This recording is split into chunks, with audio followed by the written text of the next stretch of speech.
জীবনে নিজেকে চেনার জন্য দু একবার ঠকে যাওয়াটা খুব জরুরি। এ জগতে সঠিক মানুষ চেনার মতো মানুষের বড্ড অভাব। ঠিক যেই মুহূর্তে তোমাকে কেউ নৃশংসভাবে ঠকিয়ে যাবে, সেই মুহূর্ত থেকে তোমার নিজের প্রতি ধ্যান ধারণা বদলাতে থাকবে। শ্রাবণের আকাশে যেমন মেঘ করলে বুঝতে পারো বৃষ্টি আসছে, ঠিক সেই রকম নিজে ঠকে যাওয়ার পর বুঝতে পারবে যে মানুষটা নিজেকে জানান দিতে এসেছে সে কতটা সঠিক।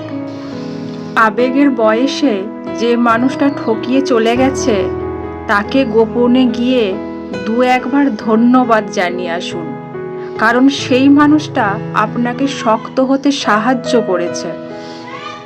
উত্তাল নদীতে যে যাত্রী একবার উঠেছে, জীবনে সেই যাত্রী আর দ্বিতীয়বার নৌকাতে ওঠে না, কারণ স্রোত আর বেগের গতি তার জানা হয়ে গিয়েছে। তাই জীবনে একবার ঠকে যাওয়ার পর দেখবেন আপনার ঝাপসা চোখ দুটো পরিষ্কার হয়ে গিয়েছে। বুঝতে পারবেন মানুষের চোখের ভাষা পড়ে যে কে ঠকাতে এসেছে। মহাপ্রলয়ে ডুবে যাওয়ার পর যে মাঝি একবার ফিরে এসেছে তার আর ডুবে যাওয়ার ভয় থাকে না।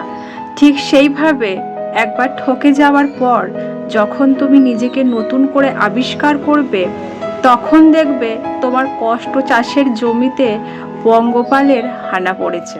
যে মানুষ একবার ঠকে গেছে তাকে দ্বিতীয়বার অথবা তৃতীয়বার আর কেউ ঠকাতে পারে না। সে সর্বশক্তি সঞ্চয় করে এগিয়ে যায়। ঠকে যাওয়ার পর নিজেকে নিখোঁজ না করে সবাইকে জানিয়ে দাও তোমাকে আর কেউ ঠকাতে পারবে না।